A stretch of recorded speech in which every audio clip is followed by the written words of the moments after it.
نستغفره ونعوذ بالله من شرور أنفسنا ومن سيئات أعمالنا من يهده الله فلا مضل له ومن يضلل فلا هادي له وأشهد أن لا إله إلا الله وحده لا شريك له وأشهد أن محمدًا عبده ورسوله يا أيها الذين آمنوا اتقوا الله حق تقاته ولا تموتن إلا وأنتم مسلمون يا أيها الناس اتقوا ربكم الذي خلقكم من نفس واحدة وخلق منها زوجها وبث منهما رجالا كثيرا ونساء واتقوا الله الذي تساءلون به والأرحام إن الله كان عليكم رقيبا يا أيها الذين آمنوا اتقوا الله وقولوا قولا سديدا يصلح لكم أعمالكم ويغفر لكم ذنوبكم ومن يطع الله ورسوله فقد فاز فوزا عظيما أما بعد فإن أصدق الحديث كتاب الله وخير الهدي هدي محمد صلى الله عليه وآله وسلم وشر الأمور محدثاتها وكل محدثة بدعة وكل بدعة ضلالة وكل ضلالة في النار مسلمانانی بەڕێز و خۆشەویست بەڕاستی ئێمەی مسلمان ئێمەی شوێنکەوتی قورئان و سونەت زۆر پێویستمان بەوە هەیە واجبە لەسەر شانمان وەکو ئەرکێکی ئاینی کە شارەزای ژیانی خۆشەویستەکان بین ئەو پیاوە بەڕێز و خۆشەویستانەی کە خوای پەروەردگار خۆشیانی ویستووە ئەو پیاوە بەڕێزانەی کە پێغەمبەری خۆشەویست صلی الله علیه وسلم خۆشی ویستووە بەڕاستی شارەزابوون لە ژیانی ئەوان پێویست و واجبە نەک شارەزابوون لە ژیانی دوژمنانی ئیسلام نەک شارەزابوون لە ژیانی ئەوانەی کە یاریزانن مسلمانان بە تایبەتی گەنجەکانمان ئەوەندەی ناوی یاریزانەکان ئەزانن ئەو یاریزانانەی کە زۆربەیان نە باوەڕیان بەخوا هەیە نە باوەڕیان بە پێغەمبەری خوا هەیە صلی الله علیه وسلم نە باوەڕیان بە قورئان هەیە نە باوەڕیان بە ئیسلام هەیە بەدڕەوشتن ئارەخۆرن خوا ناناسن بەڵام ژیانەکەی دەزانێت چۆنە و کەی لەدایک بووە و لە کەیە بۆتە فڵانشت و لە کەیە وای کردووە چەند دۆڵی کردووە شارەزای ژیانەکەی هەیە بەڵام ئیمامی ئەبوبەکر ڕەزای خوای لێبێ بڵێ ناوی چیە نازانێ ناوی چییە کەی لەدایک بووە نازانێ چونکە ئیشی پێی نییە پەنا بەخوا ئەگەر ئیشی پێی بۆ هەیە شارەزایی لێ پەیدا دەکرد ژیانی سەحابەکانی پێغەمبەری خوا صلی الله علیه وسلم ڕەزا و ڕەحمەتی خوایان لێبێ واجبێکی شەرعی ئێمە شارەزا بین لەبارەیانەوە ئەمڕۆ چینە خزمەت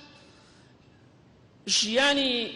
یەکێک لە سەحابە خۆشەویستەکانی پێغەمبەری خوا صلی الله علیه وسلم ئیمامی عەبدوڵڵای کوڕی عوسمانی کوڕی عامیر ئیمامی عەبدوڵڵای کوڕی عوسمان واتە ئیمامی ئەبوبەکری سیدیق ڕەزای خوای لێبێ ئەبوبەکر کونیەیە کونیەی ئیمامی عەبدوڵڵای کوڕی عوسمانە ڕەزای خوای لێبێ زۆربەمان بەداخەوە ئێستا ئەزانین ئیمامی ئەبوبەکر ناوی عەبدوڵڵای کوڕی عوسمانی کوڕی عامیرە ئەویش بێ ئاگایی ئێمە لە دینی پیرۆزی ئیسلام ئەو دینەی کە بەڕێزترین و گەورەترین ئاینە لەسەر زەویدا ئێمە لێی بێ ئاگاین ئیمامی ئەبوبەکر ڕەزای خوای لێبێ پیاوێکی زۆر بەڕێز بووە لە پێناو دینی خوادا نەهامەتی و ناڕەحەتی زۆری توش بووە ئیمامی ئەبوبەکر خوای لێ ڕازی بێ عەبدوڵڵای کوڕی عوسمان ئەو سەحابە خۆشەویستەی پێغەمبەری خوایە صلی الله علیه وسلم کە ئێمە وەکو مسلمانێک وەکو شوێنکەوتی قورئان و سونەت ئیمانی ڕاستەقینەمان هەیە ئیمانی تەواومان بەوە هەیە لە دوای پێغەمبەری خوا صلی الله علیه وسلم بەڕێزترین کەس لە ئومەتی ئیسلامە ئیمامی ئەبوبەکرە خوای لێ ڕازی بێ ئیمانمان بەوە هەیە لە دوای پێغەمبەران سەلامی خوایان لەسەر بێ کە ژمارەیان 124,000 پێغەمبەر هاتووە سەلامی خوایان لەسەر بێ لە هەموو کەسێ بەڕێزتر لە دوای پێغەمبەران سەلامی خوایان لەسەر بێ ئیمامی عەبدوڵڵای کوڕی عوسمانە ئیمامی ئەبوبەکرە خوای لێ ڕازی بێت ئەگەر کەسێک بەڕێزترین کەس بێ لە دوای پێغەمبەری خوا صلی الله علیه وسلم لە ئومەتی ئیسلامە شەرمەزاریە بۆ ئێمە شارەزای ژیانی نەبین. ئەو ئیمامی ئەبوو بەکرەی خوای لێ ڕازی بێ لە کاتی جەهالەت و کوفریشە خۆی دەفەرمێت هیچ کاتێک عارەقم نەخواردۆتەوە، لە کاتێکە کە موسڵمانیش نەبووە خۆی پاراستووە دەیان فەرموو بۆ عارەقت نەخواردووە لە زەمانی کوفر و جەهالەتدا، دەی فەرموو من عەقڵی خۆم لەدەست خۆم نادەم، من شخصیەتی خۆم دەپارێزم، من ئەوەندە کەسێکی بێعەقڵ نیم بچم عەقڵی خۆم لەدەست بدەم و خەڵکی گاڵتە و گەپم پێ بکات، خەڵکی پێمەوە ڕابوێرێ. بۆیە دەگەڕنەوە کۆمەڵێک کەسی دوور لە دین عارەقیان دەخواردەوە لە جێگایەکە بانگی کەسێکی شێتیان کرد وتیان وەرە لەگەڵ ئێمە عارەق بخۆرەوە. شێتەکەی شوتی ئێوە عارەقە خۆن وەک من شێت بن، ئەی من بیخۆم وەکو کشێم لێ بێ. کەواتە ئەبێتەوە ئاگاداری خۆت بی. ئیمامی ئەبوو بەکر خوای لە ڕازی بێ لە زەمانی جەهالەتە بە هیچ شێوەیە عارەقی نەخواردووە و دەفەرمێ هیچ کاتێکیش پێش ئەوەی موسڵمانیش بم کە یەکەم پیاوە موسڵمان بوو بێ ڕزای خوای لێ بێ، ئەفەرمێ هیچ کاتێک سەجدەم بۆ بت نەبردووە، بتم نەپەرستووە لە ژیانمدا پێش ئەوەی موسڵمانیش بم. پیاوێکی ئاوا بەڕێز و خۆشەویست کاتێکە موسڵمانە بێ چی بەسەرادێت؟ زانانی سیرە ڕەحمەتی خوانێ وەکو ئیمامی ئیبن کەثیر و غەیری ئەویش باسی دەکەن. ئیمامی ئەبوو بەکر خوای لە ڕازی بێ لە خزمەتی پێغەمبەری خوادا بوو صلی الله علیه وسلم. ژمارەی موسڵمانان 83 نەفەر بوون، 83 نەفەر موسڵمان هەبوو لەسەر زەویە. ئیمامی ئەبوو بەکر خوای لە ڕازی بێ ئیلحاحی زۆری کرد لە پێغەمبەری خوا صلی الله علیه وسلم. فەرمووی ئەی پێغەمبەری خوا صلی الله علیه وسلم با ئێمە خۆمان ئاشکرا بکەین، با بەرنامەی خۆمان ئاشکرا بکەین، با لە ناو خەڵکیە خۆمان دەربخەین. پێغەمبەری خوا صلی الله علیه وسلم ألح أبو بكر على رسول الله صلى الله عليه وسلم في الظهور فقال يا أبا بكر إنا قليلون فلم يزل يلح حتى ظهر رسول الله صلى الله عليه وسلم وتفرق المسلمون. زور إلحاح إلى بيغمري خواك صلى الله عليه وسلم. إمامي أبو بكر خوالي رازي بي بيغمري خواه فرمي صلى الله عليه وسلم إيما كمين إيما كومالا مسلمانشي كمين بۆچی خۆمان ئاشکرا بکەین ناو کەعبەدا بسڕێینەوە. ئیمامی ئەبوو بەکر زۆر ئیلحاحێکی لە پێغەمبەری خوا صلی الله علیه وسلم هاتا پێغەمبەری خوای صلی الله علیه وسلم بە قسەی کرد فەرمی باشە خۆمان ئاشکرا دەکەین. ڕۆشتن بۆ کەعبە. ئەم ئیسلامە هەر ئەوە بە ئاسانی بە ئێمەی دڵڕەق و تاوانبار نەگەیشتووە. ئەو ئیسلامە ملیۆنەها خەڵک لە پێناوە خوێنی خۆی ڕشتووە، ناڕەحەتی بینیوە. ئێمەش ئاوها ڕێزی ئیسلام دەگرین و بەو شێوەیە شارەزای لە دینی خوا پەیدا دەکەین. ئەو ئیسلامە بەرەوبوومی سەحابەکانی پێغەمبەری خوا بوو صلی الله علیه وسلم کە لە خزمەتی ئەودا بوون صلی الله علیه وسلم. بە ئیزنی خوای پەروەردگار بەرەوبوومەکەیان هەبوو، سوودیان بە دوای خۆشیان گەیان. بەڵێ پێغەمبەری خوا صلی الله علیه وسلم خۆشەویستترین و بەڕێزترین ئادەمی زاد لەسەر زەویە صلی الله علیه وسلم لانی دوژمنانی خوا و تووشی ناڕەحەتی ئەبێت. بەڵێ ئیمامی ئەبوبەکر خۆی ئاشکرا کرد لەگەڵ سەحابەکانە کە 83 نەفەر بوون. وقام أبو بكر في الناس خطيبا ورسول الله صلى الله عليه وسلم جالس فكان أول خطيب دعا إلى الله وإلى رسوله صلى الله عليه وسلم. إمامي أبو بكر خوالي راسي بي بيغمري خوا صلى الله عليه وسلم دانشتبو هرسا إمامي أبو بكر خطبي دا باسي آيني بيروزي إسلامي كر يكم خطيبك كبانقوازي كردبي بۆ خوای پەروەردگار و کە بەتەنها بپەرسترێ و بۆ شوێن کەوتنی پێغەمبەری خوا صلی الله علیه وسلم ئیمامی ئەبوو بەکر بۆ خوای لە ڕازی بێ. ئەمە شەرەف و فەزڵە کە پێغەمبەری خوا صلی الله علیه وسلم دانیشتۆ گوێ لە ئیمامی ئەبوو بەکر دەگرێت ڕزای خوای لێبێت. بەڵێ کاتێک کە ئیمامی ئەبوو بەکر دەستی کرد بە نەسیحەتکردن و خوتبەدان وثار المشركون على أبي بكر یەکسەر موشریکەکان بتپەرستەکان هوجومیان کرد بۆ ئیمامی ئەبوبەکر خوای لە ڕازی بێ، چونکە باسی ئەوە ئەکا خوای گەورە بە تەنها بناسرێ، دعوەی بانگوازی ئەوە دەکا خەڵکی خوا بناسێ. ئەمڕۆ هەنێک کەسی شەیە خۆیان بە شوێنکەوتوی ئیسلام مەزانن و ئەڵێن بانگوازکردنی خەڵکی بۆ خواناسی و یەکخواپەرستی شتێکی لاوەکی و جوزئیە. ئەی قڕ بەسەرت بۆ دنیا و قیامەتت، ئەگەر تۆ خواپەرستی و تەوحید و یەکخواناسی بە شتێکی لاوەکی لە قەڵەم بدەیت، واللهی لە ڕۆژی قیامەتە خوای پەروەردگار دەقات ناو جەهەنەمەوە. بەڵێ مشتێکەکان هوجومیان کرد بۆ ئیمامی ئەبوبەکر خوا لێ ڕاستی بێ و بۆ موسڵمانان.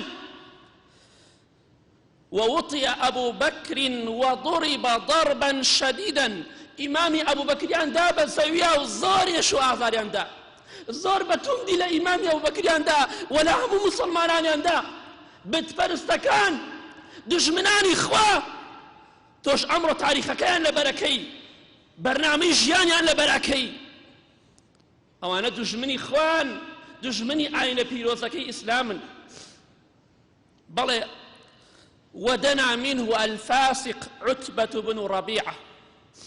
فجعل يضربه بنعلين ويحرفهما لوجهه. يكيك لكافر كان لبت برستكان وشوان كوتو الشيطان عتبي كوري ربيعة لعنة إخوائي لبي هلصا لإمام أبو بكر نزيق بوا بهردو نعلق أي شابه دمجاوي إمام أبو بكر رضای خوای لێبێت نعلەکەی ئاوا دەدای بە دەموچاوی ئیمامی ئەبوبەکر نعلەکە زبر بوو هەموو دەموچاوی بریندار کرد نعلەکەی ئەگوشێ دەموچاوی ئیمامی ئەبوبەکرەوە ئەو ڕەبیعەی عوتبەی کوڕی ڕەبیعەی کافر و مشریکە عەزیەتی ئیمامی ئەبوبەکر ئەدا بە دەموچاویە حتى ما يعرف وجه من أنفه ئەوەندەی دا لە ئیمامی ئەبوبەکر بەو نعلە و خوێناوی کرد هەتا لوت و دەموچاوی لە یەکجیا ناکرایەوە هەمووی خوێناوی بوو. لە پێناو چییە؟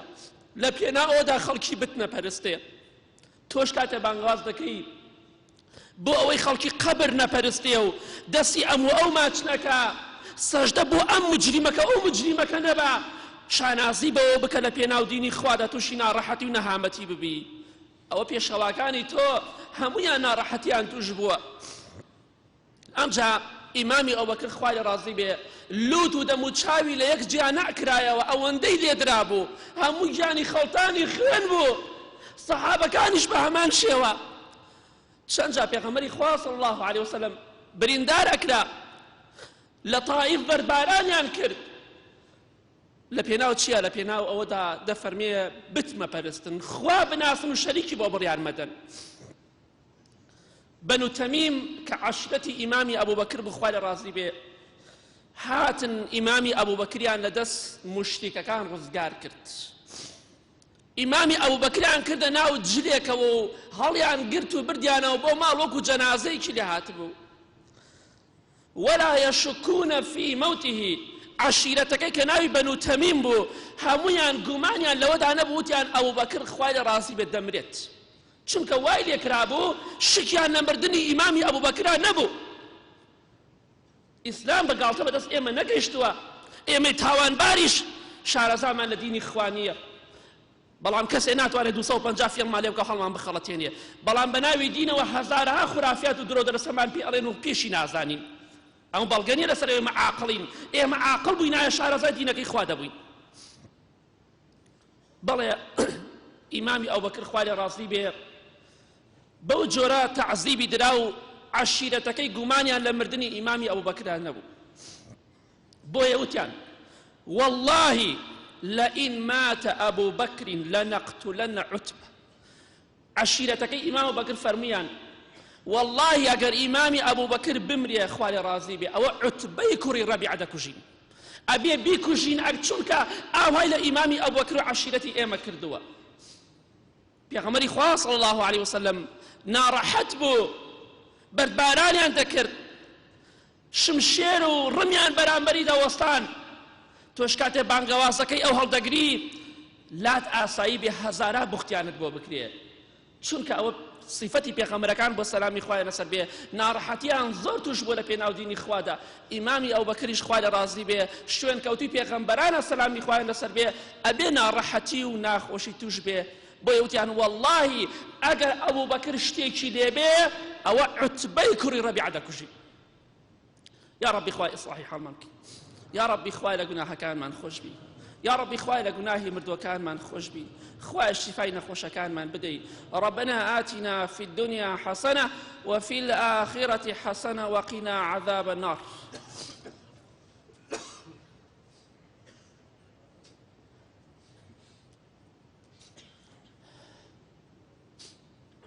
الحمد لله رب العالمين والصلاة والسلام على سيد المرسلين وآله وصحبه أجمعين ومن تبعهم بإحسان إلى يوم الدين. اللهم صل على محمد وعلى آل محمد كما صليت على إبراهيم وعلى آل إبراهيم إنك حميد مجيد. اللهم بارك على محمد وعلى آل محمد كما باركت على إبراهيم وعلى آل إبراهيم إنك حميد مجيد. ئیمامی ئەوبەکر خوا لە ڕازی بێ دوای ئەوەی کە کردیانە ناو جلێکەوە و ناو پۆشاکێکەوە و بردیانەوە بۆ ماڵ، بەڵام کاتێک کە هۆشی هاتەوە ئەوە خۆشەویستی ڕاستەقینەیە بۆ پێغەمبەری خوا صلی الله علیه وسلم. نەک ئەوەی ئەمڕۆ کەسانێک هەیە ساڵی جارێک دەیانەوێ خۆشەویستی خۆیان بۆ پێغەمبەری خوا صلی الله علیه وسلم دەرببڕن، بەڵام خۆشەویستیەکی ناشەرعی، ئەو خۆشەویستی کە تۆ ئەمڕۆ ئەیکەی، ئەو چکلێت و نقوڵە شیرینەی کە ئەمڕۆ تۆ دەیخۆی، نە پێغەمبەری خوا صلی الله علیه وسلم پێی ڕازی بووە، نە سەحابە کردوێتی، نە هەر چوار مەزهەبەکە کردویانە. ئەوە دژمنانی سەحابە ئەو شتیان داناوە، تۆش بە خۆتا بچۆرەوە. خۆشەویستی بۆ پێغەمبەری خوا صلی الله علیه وسلم بە شیرینی نایەتە دی، بە شوێن کەوتنی سونەتەکانی دێتە دی. با لە دینی خوا شارەزابین، شوێنی عرف و عادەتی هەموو ئەو نەکەوین. بزانی پێغەمبەری خوا صلی الله علیه وسلم چۆن خۆشەویست بۆ لای ئیمامی ئەبوبەکر هیچ ڕۆژێکی شیرینی نەگەڕا بەناو موسڵمانانە ئەمە خۆشەویستی منە بۆ پێغەمبەری خوا صلی الله علیه وسلم، بەڵکو بەکردەوە جوانەکانی سەلمانی کە من خۆشەویستی پێغەمبەری خوام صلی الله علیه وسلم. کاتێکە هۆشی دێتەوە ئیمامی عەبدوڵڵای کوڕی عوسمان ئیمامی ئەبوبەکر خوای لێ ڕازی بێت فەرمووی یەکەم قسەیەکە قسەی کرد، یەکەم گوشە لەسەر زمانی دەرچوو دوای هۆش هاتنەوەی فقال ما فعل رسول الله صلى الله عليه وسلم. فەرمووی پێغەمبەری خوا صلی الله علیه وسلم چی ئەکا، لەکوێیە؟ پرسیاری پێغەمبەری خوای کرد صلی الله علیه وسلم. یەکەم شتێک ئەو خۆشەویستیە بۆ پێغەمبەری خوا صلی الله علیه وسلم. بۆیە عەشیرەتەکەی وتیان ئەوە ئێمە دەڕۆینە دەرەوە، بە دایکی ئیمامی ئەبوبەکریان فەرموو هەوڵ بدە بزانە ئیمامی ئەبوبەکر تۆزێ شت ناخوا، خواردنێک و خواردنەوەیەکی پێ بدە، چونکە بەڕاستی زۆر ناڕەحەت بووە، بوراوەتەوە، هەمووی گیانی خەڵتانی خوێن کراوە، بزانە شتێکی نادەیتە، ئێمە دەڕۆینە دەرەوە. بەڵام کاتی دایکی تەنها بۆ دایکی ڕزای خوای لێ بێ زۆر هەوڵیدا لەگەڵ ئیمامی ئەبوبەکرە، کوڕە شیرینەکەم، کوڕە خۆشەویستەکەم، دۆزێ خواردن و خواردنەوە بخۆرەوە، دژمنانی خوا تۆیان ناڕەحەت کردووە. هەموو قسەیەکی ئیمامی ئەبوبەکر تەنها ئەوە بوو ما فعل رسول الله صلی الله علیه وسلم. پێغەمبەری خوا صلی الله علیه وسلم چی ئەکا ئێستا، وەزعی چۆنە، ئەحواڵی چۆنە؟ بەڵێ ئەوە بوو ئافرەتەکە دایکی ئیمام ئەبوبەکر ڕەزای خوای لێ بفەرمی وەڵڵی هیچ عیلمێکم پێ نییە، سەبارەت بۆی پێغەمبەری خوا صلی الله علیه وسلم چی بەسەرا هاتووە، لەلایەنی مشریکەکانەوە چی بەسەرا هاتووە. فەرمووی دایکجان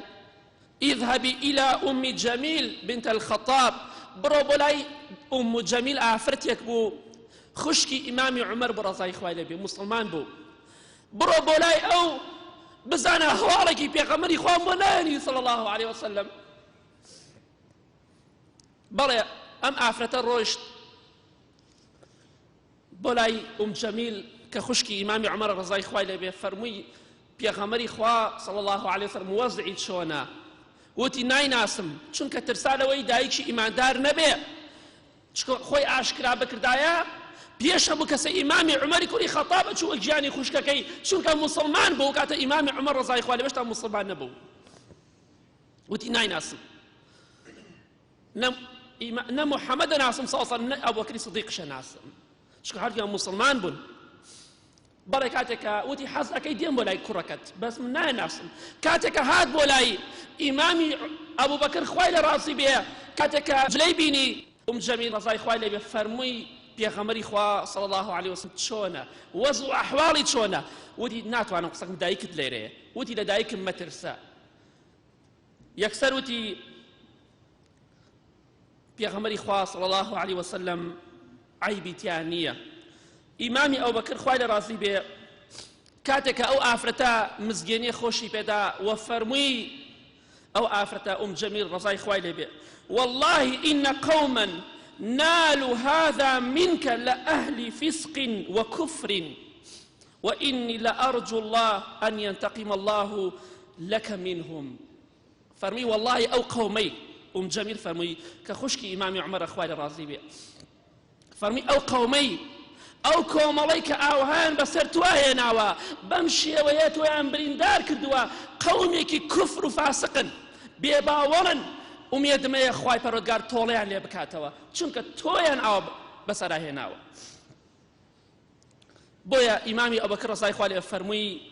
ما فعل رسول الله صلى الله عليه وسلم أي جميل پێغەمبەری خوا صلی الله عليه وسلم چییە کە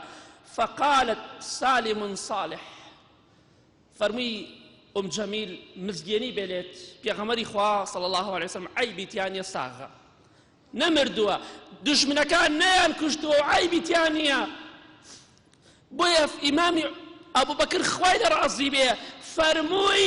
ئەمە ئیمانەکەی ئەمە خۆشەویستی ڕاستەقینەیە بۆ پێغەمبەری خوا صلی الله عليه وسلم خۆشەویستی بەم شێوەیە ئەبێ نەک بە شیرینی خواردنەوە فەرمووی فإن لله علي ألا أذوق طعاما ولا أشرب شرابا سوێن بەخوا وعد بێ لەگەڵ خوای پەروەردگارە نەخواردن ئەخۆمەوە نەخواردن ئەخۆم نەخواردنەوە ئەخۆمەوە حتا نەزانم پێغەمبەری خوا صلی الله عليه وسلم وەزعی چۆنە و حتا نەچم بۆ لای سوێن بەخوا نەخواردن ئەخۆم نەخواردنەوە ئەخۆم دەم بە یەک شتێکەوە نادەم حتا بە چاوی خۆم پێغەمبەری خوا نەبینم صلی الله عليه وسلم ئەوە ئیمانی ڕاستەقینەیە ئەوە خۆشەویستی ڕاستەقینەیە بۆ پێغەمبەری خوا صلی الله عليه وسلم خۆشەویستی پێغەمبەری خوا صلی الله عليه وسلم بەوە نایەتە دێ بە دەهۆڵ و زڕناب بە بانگەشەکردنی هونەرمەند ئەوە خۆشەویستی نییە بۆ پێغەمبەری خوا صلی الله عليه وسلم پێغەمبەری خوا صلی الله عليه وسلم ڕقی لە هونەرمەند بووە حەزی لە گۆرانی بێژ نەبووە تۆ چۆن بە گۆرانی بێژی و یادی خۆشەویستی پێغەمبەری خوا دەکەی صلی الله عليه وسلم ئەمە کەی خۆشەویستیە ئەمە دژایەتیکردنی پێغەمبەری خوایە صلی الله عليه وسلم بە گۆرانی وە تۆ بەسەریا هەڵ بدەی هونەرمەند بەڵام بە ناوی ئیسلامەوە شتیوان نییە لە ئیسلامە هونەرمەندی نییە بە هیچ شێوەیە ئیسلام هونەرمەندی تیان نەبووە نە سەحابە هونەرمەندیان تیا بووە نە دوای سەحابەش حەقم نییە بەسەر کابرایە دنیایەوە چێکا بۆ خۆی ئەو بە ناوی دینەوە نایکا بەڵام لە دینە هونەرمەندی نییە پێغەمبەری خوا صلی الله عليه وسلم لە ماڵەوەیە و جاریش دەڕوات بۆ داری ئیبن الئەرقەم لەو ماڵەدا کۆ دەبوونەوە ئیمامی ئەبوبەکریان برد ڕەزای خوای لێ بێ بەو دوو ئافرەتە دایکی و جەمیل چوونە بندەستێەوە چونکە توانای ڕێگای نەمابوو بردیان بۆ لای پێغەمبەری خوا صلی الله عليه وسلم چونکە وعدی داوە سوێنی خواردووە خواردن و خواردنەوە ناچێتە سەر زمانی و ناودەمیەوە هەتا پێغەمبەری خوا نەبینە صلی الله عليه وسلم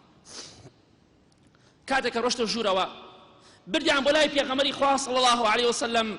فأكب عليه رسول الله صلى الله عليه وسلم فقبله يكسر پێغەمبەری خوا صلى الله عليه وسلم کەوتە ملی ئیمامی ئەبوبەکرا و دەستی کرد بە ماچکردنی ئیمامی ئەبوبەکری خۆشەویستی خۆی صلى الله عليه وسلم ومسلمانانش بە هەمان شێوە چونکە ئیمامی ئەبوبەکر لە پێناو خوادا ناڕەحەت کراوە تعدای لێ کراوە زڵمی لێ کراوە خوا لە کۆتاییدا با ئێمەش خۆشەویستی ڕاستەقینەی پێغەمبەری خوا بین صلی الله عليه وسلم تخوا خۆشەویستی بۆ پێغەمبەری خوا صلی الله عليه وسلم هەموو سات و دەقەیەکە نەک هەموو ساڵێک جارێکە بەڵکو تۆ ئەبێ هەموو کاتێک خۆشت بوێ هەموو کاتێک خۆشت بوێ، هەموو کاتێک ڕێزی لێ بگری صلی الله عليه وسلم، هەموو کاتێک وەفادار بی بەرامبەری وەکو ئیمامی ئەبوبەکر خۆشت بوێ ڕەزای خوای لێ بێ. ئەگەر بێت و تۆش تخوا کێ لە ئێمە چ کەسێک لە ئێمە ڕۆژێک قسەی بە پێغەمبەری خوا کرا صلی الله عليه وسلم نان و ئاما لەسەر خۆمان حرام کرد؟ کەسمان. بەڵکو زۆربەمان دژایەتی سونەتی شەکەین. مناڵەکەت هاوچەی مزگەوتەکە دژایەتیەکەی، ڕقوچینەت بەرامبەری هەیە، مناڵەکەی تر عارق حەق بەسەریەوە نییە، ئەویان کوڕی چاکە، بەس ئەمیان کوڕی خراپە هاوچەی مزگەوتەکات. ئەمە چییە؟ ئەمە کەی شوێن کەوتنی پێغەمبەری خوایە صلی الله عليه وسلم؟ ئەمە کەی خۆشەویستی بۆ پێغەمبەری خوا صلی الله عليه وسلم؟ خوای گەورە خۆی شاهیدە ئێمە پێغەمبەری خوامان صلی الله عليه وسلم خۆشەوێ ئەوەی توانامان هەبێ بەکردەوە ئەیفەرمێنین خۆشمانەوێ، نەک بەدەم بەتەنها و خۆشەویستیش پێغەمبەری خوا صلی الله عليه وسلم بەو شێوە خۆشمانەوێ کە خوای گەورە فەرمانی کردووە، بەو شێوە خۆشمانەوێ کە سەحابە خۆشیان ویستووە، زیادە ڕەوی ناکەین، شتێک ناکەین لە ئیسلامە جێ نەبوو بێتەوە.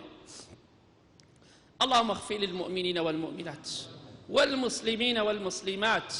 الأحياء منهم والأموات من أهل السنة والجمعة والجماعات. يا ربي خوايا شفای نەخۆشەکانمان بدەی، بەتایبەتی ئەوانەی داوای دوعای خەیریان کردووە، خوايا شفای نەخۆشەکانمان بدەی، خوايا شفای دڵە نەخۆشەکانمان بدەی، خوايا خۆشەویستی پێغەمبەری خوا صلی الله عليه وسلم لە دڵمانە جێگیر بکەی، خوايا خۆشەویستی پێغەمبەری خوا صلی الله عليه وسلم لە دڵمانە بەکردەوە و بە گفتارەکانمان جێ بکەیتەوە، خوايا ڕەحم و میهرەبانی خۆت برژێنی بەسەرماندا، خوايا ئاخرمان بەخێر بگێڕی، ئەو موسڵمانانەی کێشە و مشکیلانێ خوايا بۆیان حەلکەی، خوايا لە ڕۆژی قیامەتە لەگەڵ پێغەمبەری خوادا صلی الله عليه وسلم حەشرمان بکەی، خوايا لە خۆشەویستی خۆت و پێغەمبەرێک صلی الله عليه وسلم بێبەشمان نەکەی. آمين آمين. أقول قولي هذا واستغفر الله لي ولكم واستغفروه إنه هو الغفور الرحيم. أقيموا الصلاة.